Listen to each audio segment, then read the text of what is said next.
Welcome back to the Roadside Rescue YouTube channel. On this episode, my neighbor needs some help with his old 4Runner, and man, he's got some issues going on with his wheel bearings. I run into a few issues trying to fix it. Here's what happens.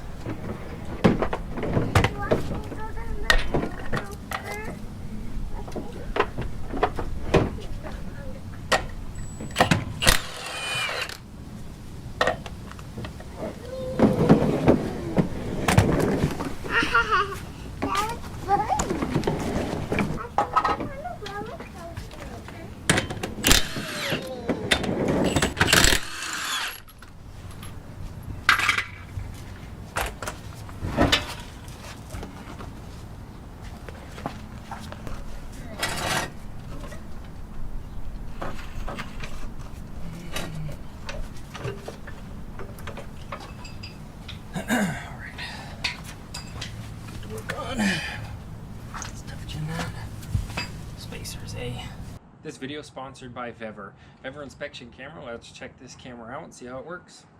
Okay, this camera hooks up super easy. You can take this off and recharge it. It even comes with its own little SD card there.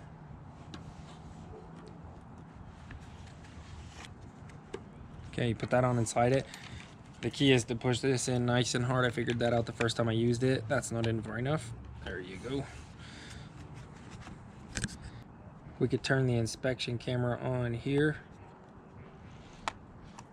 Peel this off. That's always nice. Okay, here's our inspection camera. Let me go ahead and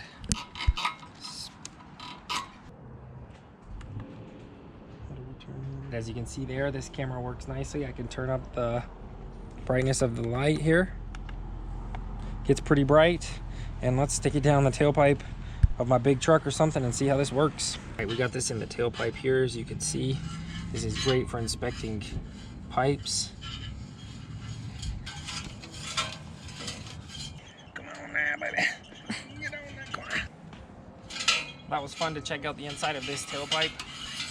All right, this tool works great. If you didn't, check out the link in the description or the pinned comment. If not, let's get back to the video. Thanks again to Vevor.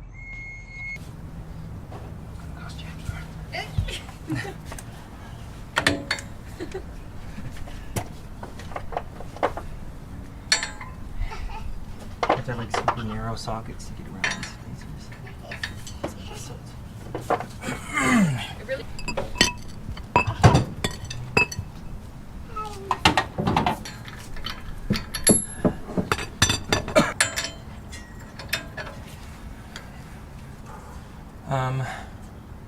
Can you just go put your foot on the brake pedal?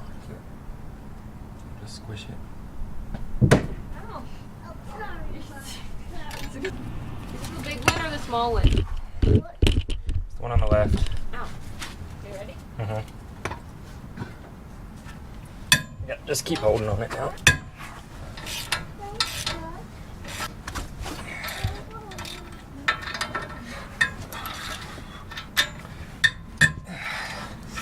Whoever put these on didn't do that evenly.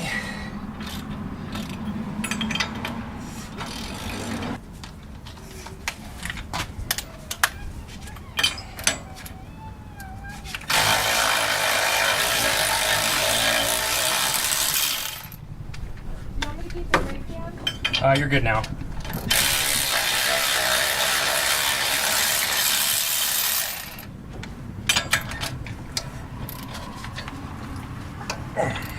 I think I might have missed one.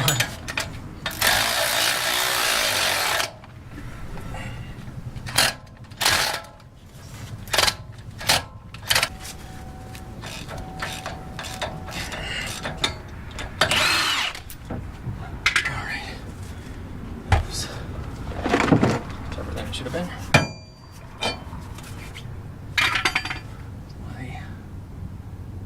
My thread lock. It didn't need to come off, but it did. All right, just trying to work this ABS sensor out. Sensor's quite a bit of rust here. Gently, and hopefully we don't break that. All right, got that out. That was tough. And let's go ahead and get this caliper and rotor off, and we'll pull this bearing out.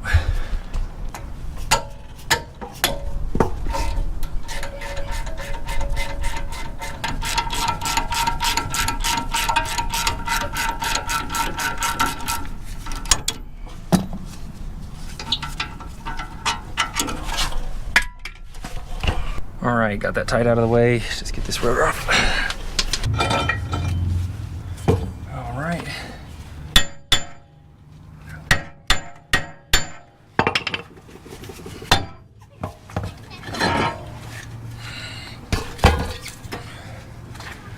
All right, here we are, Bearing Central. It's a little rustier than I thought, so hopefully it goes well. You can see where somebody's punched here before, so I'm just gonna use that same spot.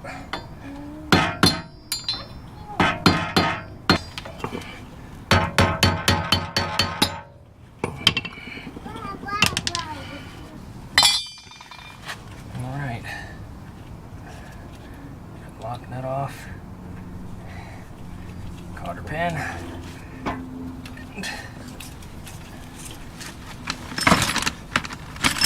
That bearing.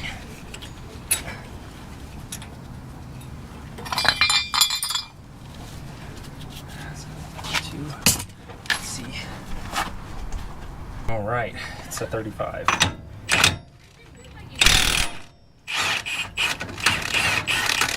Okay, smooth. Hopefully that's not seized in there. Axle might be. This lift kit on here is making it a little tough to get that axle out as well, I'm sure. Let's see what we can do here. Here's the trick. Some people will tell you to put this on and to hit it right here when it's flat. Don't do that. Let's do this, because you can get one of these placed a lot easier. It's moving. Or if you break one of these, then it's a lot cheaper than replacing an axle. What? What do you mean? What is this? I was just saying some stuff. Okay, I'm gonna have to take this knuckle loose somewhere and push that axle all the way out. The question is, do I think the tie rod end will give me enough room? And I don't think so, so I'll probably do the upper one here. And if I don't have to do the upper ones, that's easier, especially when there's a lift kit, but I think I'm gonna have to, so I'll start with that one.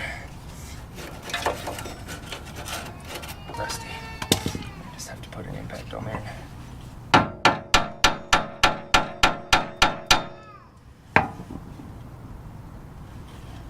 Cut that cotter pin because I don't think it's coming out.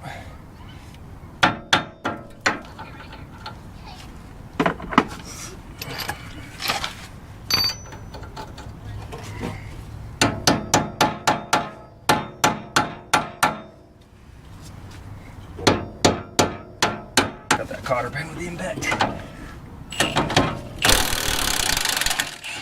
Like that. Get nice and hot, but that's the only way I was getting that cotter pin out. Got that cotter pin with the impact. Like that. Get nice and hot, but that's the only way I was getting that cotter pin out.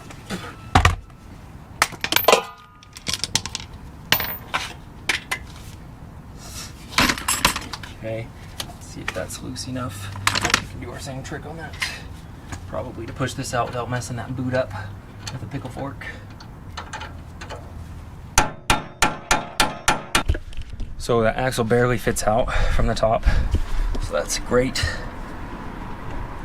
I got that upper ball joint just put in place there, so this sits still, and the spindle is going to come out the front. I believe the bearing comes out through the front as well. Almost positive, but we'll see. And time to introduce the hub grappler. Here's what it looks like. Different sizes. Basically, it's just a press that uses lever technology in a screw rather than a press, and obviously a lot lighter than carrying a 20-ton press around in the tool truck. So go. See if the spindle will come up first. What I'm gonna have to do is set this up to where these forks then hold onto the back of this knuckle here to push against.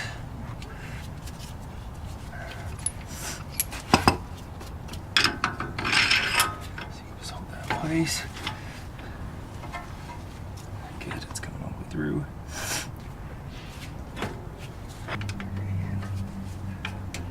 That one, I'll go ahead and stand it straight up like that, so it doesn't try to come down. And this will go on the back. We'll hold on to this, a pair of pliers, and then we'll use this to pull that through. We're gonna need just the right size plate on the back there. That's gonna grab right now just the spindle here and pull it through. You can see that I've just got a big old nut on there that's just a bit wider than this to pull on that. So I've got to hold this and then just hit that front with an impact. That should pull it out.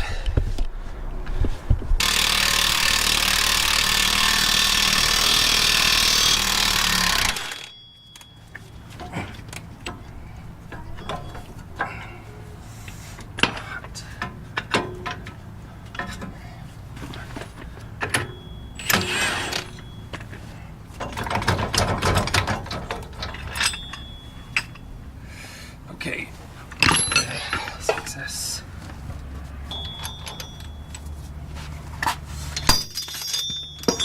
There you go. Nice.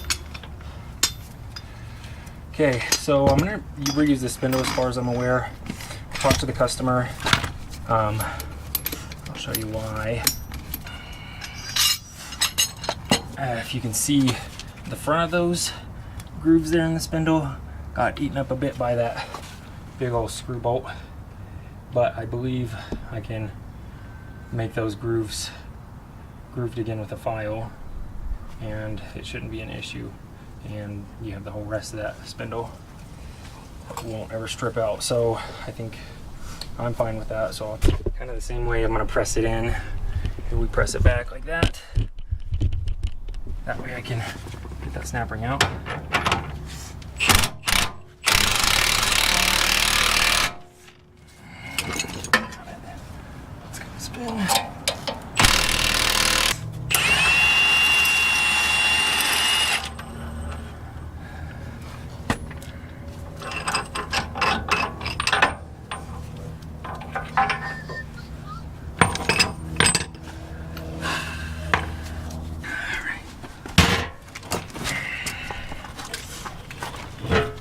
So I'm just going to pinch that snap ring so it doesn't move when I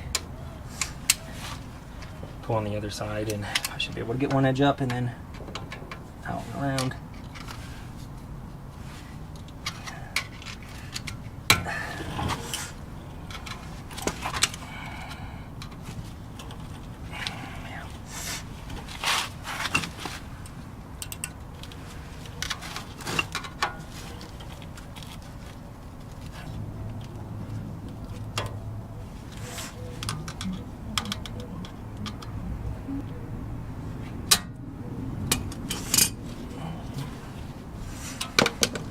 Okay, it might shoot out now when I open this. So.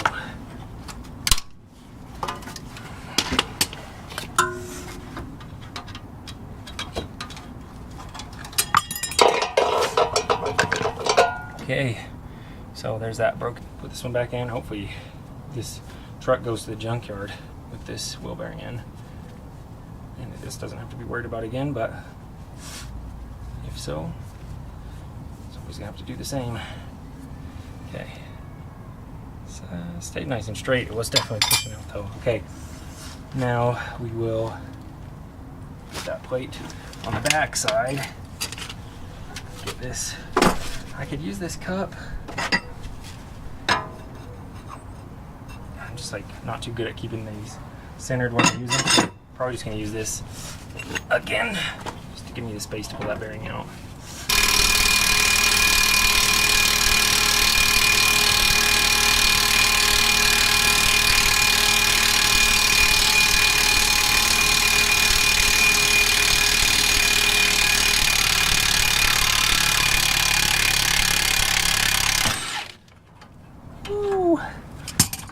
That's it. There's your bearing press.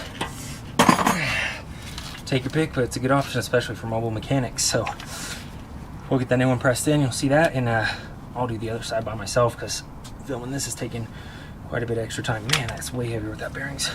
Big. Okay. There we go.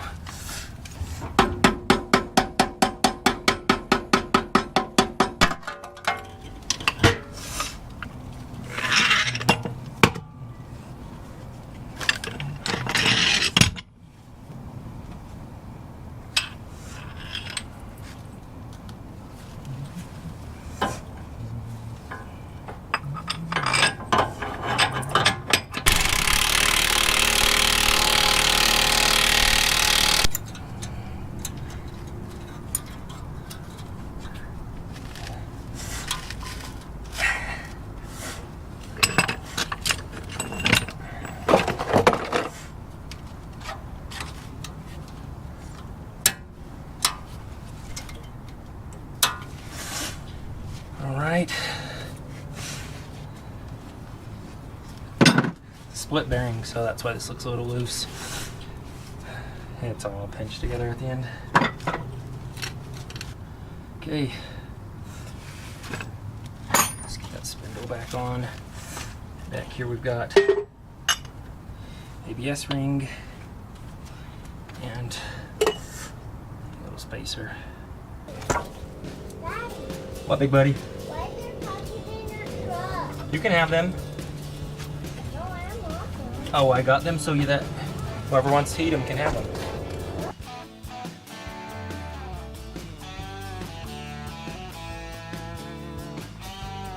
Thanks for watching the video. This has been a great episode of Roadside Rescue. I was super glad to be able to help my neighbor and get his truck back in order. I had to deal with a few issues with those bearings, but all in all, at the end, everything went great, and his truck's been driving it on the road now all summer long. You can see the leaves weren't on the trees here. If you want to support the channel, subscribe and like this video, and donate at the links in the description, and I'll see you on the next episode of Roadside Rescue.